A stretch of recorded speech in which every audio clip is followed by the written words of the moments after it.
All right. Here's the thing. Black people, we already there's things that we do a lot that's wrong. That, in my opinion, telling a 17-year-old boy, a 15-year-old boy, 12-year-old boy, you the man of the house. He ain't even the boy of the house yet.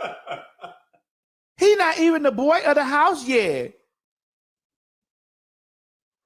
He's not even the boy of the house yet. You the man of the house around here. The fuck? Or when you get 18, you need to be out of my house. How? How? What's going on here? How? I'm a black man. How? They're not getting, this is hard out here. What's going on? How? And then we don't put we're trying to do better in this season of putting generational wealth back into the black community and stuff like that. We're trying better. I see a lot of posts talking about it. But we don't do a lot when it comes down to, doing things generationally, because it's like, girl, first of all, it's hard. We are in America, we still up on the white supremacist organization here, which is America. You get what I'm saying? But it's just like it's hard. Like you already making this young boy the man of the house, girl. Like, come on, he needs to be a son first. He needs to be a boy first, and then grow up to do that. You get what I'm saying? Like, come on, shit. He's the boy of the house first. He ain't 8 years or 9 years old and the man of the house. Girl, get you a man. Or bitch, be the strong back. My mom was a strong back in the motherfucking house. My mom wasn't telling me I was no man in the house. Bitch, I was the oldest. My mom wasn't telling me, bitch, you the man in the house. My mom was like, bitch, you know what I'm saying? I'm the provider in here. How for men, how about this? Until they at least graduate college. I mean, it's okay, but black people, like at least until they can stay until at least they graduate. But why does it have to be an until? Now, if they're freeloading, they got to get the fuck out. That's what the reason I would say that, because as a man, you need to learn how to be able to take care of yourself. At some point in time, you need to learn how to handle bills, learn how to do a lot of things. And you can't really do that. Correct.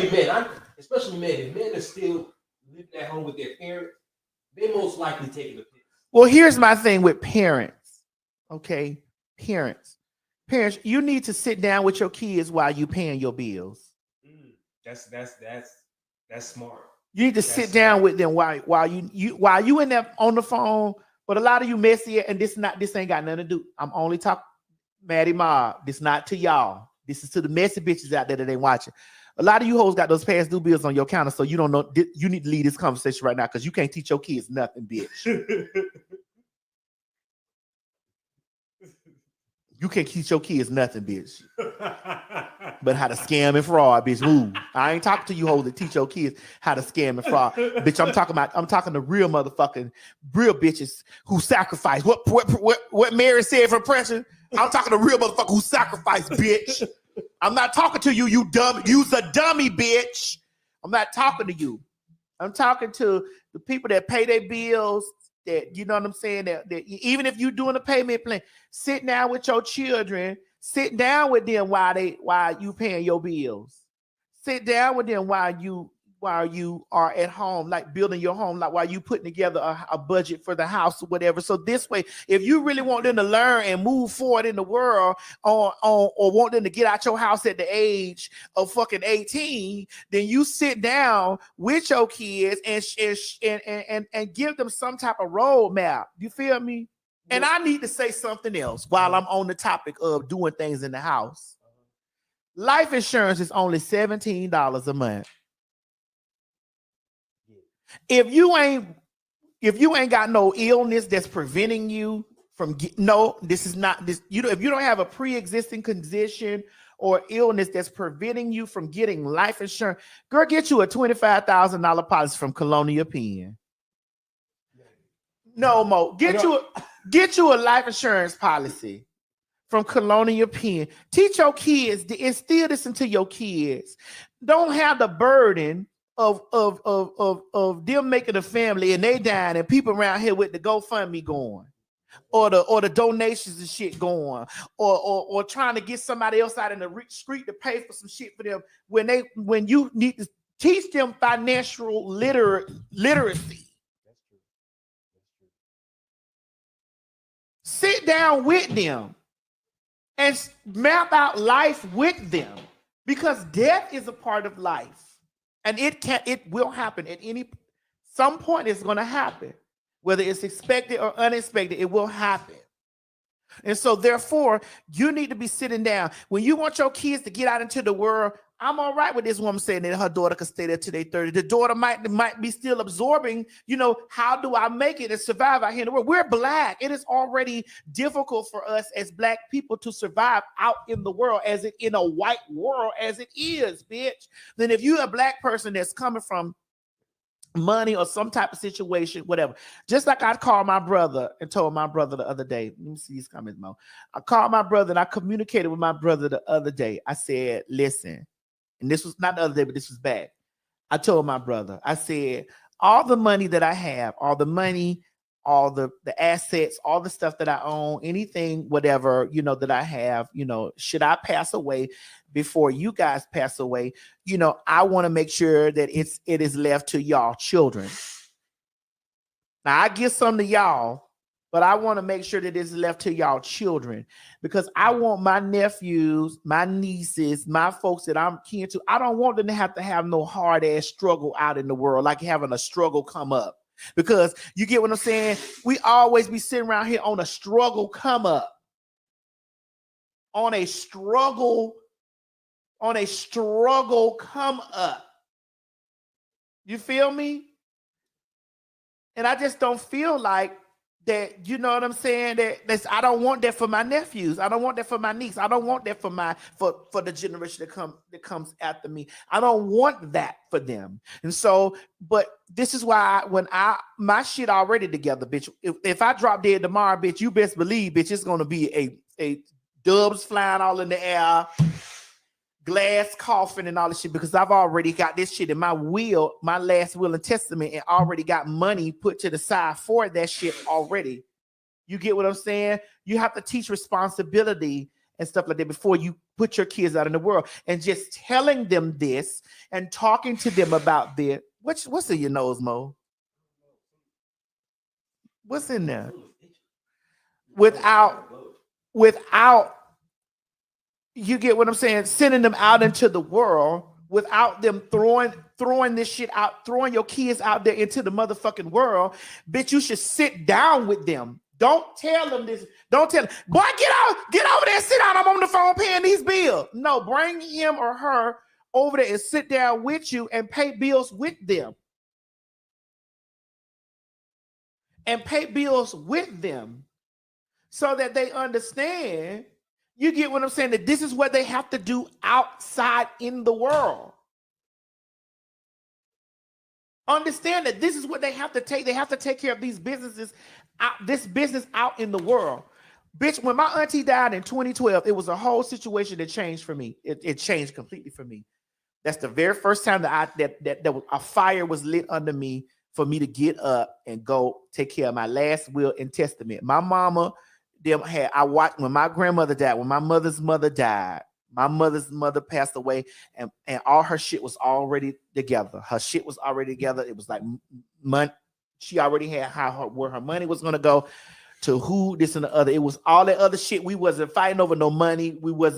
It was no family discord. It was already set into the situation. And so I grew up in a family of that already. You get what I'm saying? No, they was not, my grandmama wasn't rich or whatever, but my grandmother paid life insurance. So I got life insurance when I was young. I got life insurance when I was in my 20s, 19, 20. My mama got life insurance policies on me. I got life insurance policies on myself, shit that I've been paying on for a very, very long time. So I just feel like, don't throw your kids out in the world, you know what I'm saying? Or tell them, well, at a certain age, you got to get out of here without really trying to sit down. Even if you are struggling, sit down with them. Sit down with your children and go over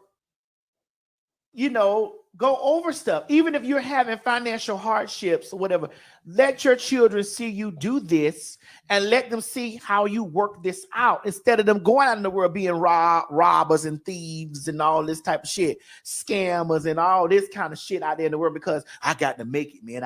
I got to make it. And no, this might not be something that everybody is privy to or whatever. This might not be something that everyone is privy to doing. However, show your kids your struggle and show your kids your come up. Show this stuff. Sit down with them so that they can know this stuff going out into the world. I knew this going out into the world, but it just lit a fire under me in 2012 when my aunt died. So it just lit a fire under me after that happened. To especially when I started coming up in the world, like I was like, okay, I have things like I got royalties of this coming in. I got this going on. I got a little piece of this, whatever. So I need to figure out like if something happened to me, my family don't need to be scrambling around trying to figure out like, well, what is it? What at it? How I keep a book with my account numbers. When they change, I update it. When shit go on in my life, I got to call my motherfucking lawyer tomorrow to communicate with her, especially not with this Beyonce stuff. Like that little money gonna be coming to me for the rest of my life. So I have to make sure that that's a part of my estate. If something happens to me, that forever somebody get it. And I don't want my nieces and nephews to have to go out there in the world and struggle for something. So I wanted to be in a trust where they don't get it all at once. You feel what I'm saying, Mo? Where they don't get it all at once and they blow through every fucking thing because they're irresponsible. It's just I want it to be where they, it's in a trust or stuff that's in a trust so that they're able to, they still got to work, but they got some cushion. They ain't got to kill themselves out there in the streets. Long story short, before you throw your children out in the world, sit down with them motherfucking hoes and show them some financial literacy. Amen. Amen again. Come on, let's go. You also got to make sure you got financial literacy. But you learn that though, Mo. No, I'm saying because there are some people that are even out there right now that don't have financial literacy. So they can't even teach it to their own kids. Well, because Big Mama them didn't teach it to them. Right. So how are they supposed to start teaching their kids? Well, because what you do is you break a generational curse starts with you. It starts with your generation. Mm-hmm. You get what I'm saying? Yeah. A lot of people are uncomfortable with change. Just like a lot of people like, oh, I don't like to see gays on TV. We're breaking the cycle. That was a generational curse keeping people out. It started with the white man keeping black people out from the top. Let's start at the generational curse the way it started from the top of the system. The white folks ain't want colors on TV, period. So we start breaking curses down like that, generational curses by the first set of representation. You don't get in the white man's seat and then start saying, oh, I don't want to see faggots and trannies on TV. No, you don't do that. You don't do that. You start breaking the cycles this way. So you have to start breaking the cycles like this. Like, okay, I got a little money. All right. Because what you doing when you done got your PPP loan and you sit down at the table, your loan done came through and you done ran out there and you done bought up all the pocketbooks and the shoes. You ain't taught your kids nothing. You supposed to did your PPP loan in your business. In your business, you're supposed to sit down with your kids and establish your business so that your little boy or your little girl could sit right there and see you open up a motherfucking business. Bitch, I don't give a fuck if you open up a nail shop or you open up a chop shop, bitch, where you flipping cars upside down. Let them people see you call around there to the banks of America. Get you a business card or whatever, because this is when you see stuff like this. I have learned so much with the financial people that done came in my life. I didn't always have money. Bitch, I hustled and worked. And bitch, I sucked and fucked, scraped my... Bitch, you don't see these black elbows? Bitch, elbows, black knees, black, but bills was paid. But when I started meeting people outside who handled certain amounts of money and certain amounts of things, especially when I started moving into different spaces, different spaces and different areas, arenas in my career, people started coming to my life like, hey, Madison, okay, you in this space, you need to do this. You're in that space, you need to do it. If you got an extra 5,000, Legra stays on top of me about my money. She stays on top of me about my finances. She stays on Legra Colon stays on top of me about my investments, my money, my future, my this and whatever, and the shit that happens when I'm dead. She stays on top of me from that.